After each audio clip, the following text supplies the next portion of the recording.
അയോധ്യ രാമക്ഷേത്ര കൊള്ളയിൽ കേന്ദ്ര സർക്കാരിനെതിരെ പ്രതിഷേധം ശക്തമാക്കാൻ കോൺഗ്രസ്. പ്രധാനമന്ത്രി മൗനം വെടിയണം, സുപ്രീം കോടതി മേൽനോട്ടത്തിൽ അന്വേഷണം വേണം തുടങ്ങിയ ആവശ്യങ്ങൾ ഉയർത്തിയാണ് പ്രതിഷേധം. പാർലമെന്റിലും വിഷയമുയർത്തും.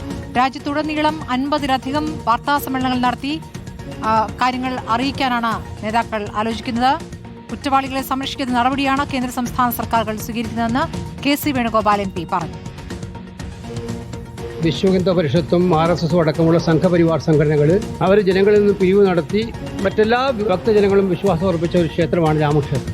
ആ കാണിക്കയിലിട്ടിരിക്കുന്ന സംഭാവനകളാണ് കൊള്ളയടിച്ചിരിക്കുന്നത്.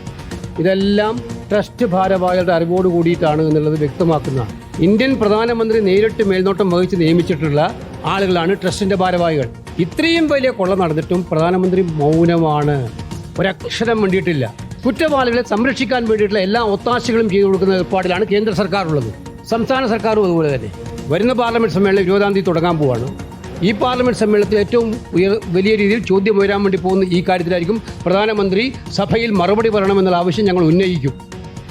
നോബൽ വാരിക്കാരൻ വിവരങ്ങളുമായി. നോബൽ, ഇപ്പോൾ ഈ അയോധ്യ വിഷയം ഒരു പ്രക്ഷോഭ വിഷയമാക്കി മാറ്റുകയാണോ കോൺഗ്രസ്? അപ്പോൾ വിവിധ സംസ്ഥാനങ്ങളിൽ പ്രതിഷേധവും പ്രതികരണങ്ങൾ നടത്തും. എന്താണ് അയോധ്യയിൽ സംഭവിച്ചത്, കൊള്ള എങ്ങനെയാണ് എന്ന് ജനങ്ങളോട് വിശദീകരിക്കുമെന്നാണോ KC വേണുഗോപാൽ പറയുന്നത്?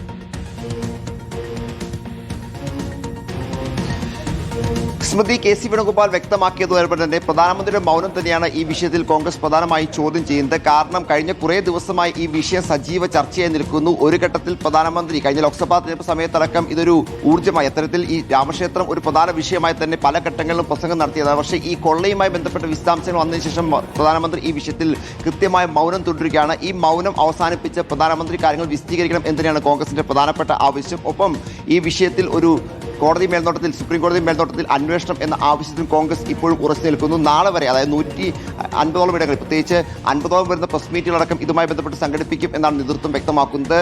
പാർലമെന്റ് വർഷകാല സമ്മേളനം വരാൻ പോകുന്നു. ആ സമ്മേളന കാലയളവിലടക്കം ഒരു പ്രധാന വിഷയമായി തന്നെ രാമക്ഷേത്രം ഉയർത്തും. അതുവരെ ഇതൊരു സജീവ ചർച്ചാ വിഷയമാക്കി നിർത്തുക എന്നതാണ് ഇന്നത്തെ ഈ പ്രസ് മീറ്റ് കൊണ്ടൊക്കെ പ്രധാനമായി ലക്ഷ്യം വെക്കുകയും ചെയ്യുന്നത്. എന്താണെങ്കിലും കോൺഗ്രസ് ആ നിലപാട് കടുപ്പിച്ച് തന്നെയാണ് മുന്നോട്ട് പോകുന്നത്. അതിന്റെ അടിസ്ഥാനത്തിൽ തന്നെയാണ് ഇന്ന് KC വേണുഗോപാലിന്റെ പ്രതികരണം അടക്കം ഉണ്ടായത്. പ്രധാന നേതാക്കളെല്ലാം ഈ വിഷയത്തിൽ സജീവമായി പ്രതികരിക്കണം നിലപാട് കൂടി ഹൈക്കമാൻഡ് എടുക്കുകയും ചെയ്തിട്ടുണ്ട്. കാരണം പല നഗരങ്ങളിൽ നേതാക്കളുടെ വാർത്താ സമ്മേളനം ഇതുമായി ബന്ധപ്പെട്ട് ഇന്നലെ ഉണ്ടായിരുന്നു, ഇന്നും നടക്കും, നാളെയും നടക്കും എന്നാണ് നേതൃത്വം അറിയിക്കുകയും ചെയ്യുന്നത്. അതേസമയം രാമക്ഷേത്രത്തിന്റെ കാര്യത്തിലേക്ക് വരികയാണെങ്കിൽ നിലവിൽ രാമക്ഷേത്രത്തിൽ ഇപ്പറഞ്ഞ സംഭാവന ലഭിക്കുന്ന തുകയുടെ കാര്യത്തിൽ വലിയ കുറവുണ്ടായിട്ടുണ്ട് എന്നാണ് നമുക്ക് മനസ്സിലാക്കാൻ കഴിയുന്നത്. പ്രത്യേകിച്ച് ഇപ്പോൾ ലഭിക്കുന്നത് കൂടുതലും 10-ന്റെയും 20-ന്റെയും നോട്ടുകൾ ആണ് എന്ന് ഇന്നലെ രാജിവെച്ച ഈ നോട്ട് എഴുതുന്ന ജീവനക്കാർ വ്യക്തമാക്കിയിരിക്കുന്നു. നേരത്തെ 500 നോട്ടുകൾ ധാരാളമായി ലഭിച്ചിരുന്നു. പ്രത്യേകിച്ച് 70 മുതൽ 80 ബണ്ടിൽ വരെ ഒരു ദിവസം 500 നോട്ടുകൾ എണ്ണിക്കൊണ്ടിരുന്നത് അതിപ്പോഴും 15 ബണ്ടിലായി കുറഞ്ഞിരിക്കുന്നു എന്നാണ് ഇതിൽ ജീവനക്കാർ അടക്കം വ്യക്തമാക്കുന്നത്. എന്താണെങ്കിലും രാമക്ഷേത്രത്തിൽ ഉയർന്നിരിക്കുന്ന ഈ കൊള്ളയുമായി ബന്ധപ്പെട്ട വിഷയങ്ങൾ BJPക്കും കേന്ദ്ര സർക്കാരിനും RSSനുമെതിരെ സജീവ ചർച്ചയാക്കി നിർത്തുക എന്ന് തന്നെയാണ് കോൺഗ്രസ് അടക്കമുള്ള പ്രതിപക്ഷം ലക്ഷ്യമിക്കുന്നത്. പ്രത്യേകിച്ച് ഉത്തർപ്രദേശിൽ നടക്കുന്ന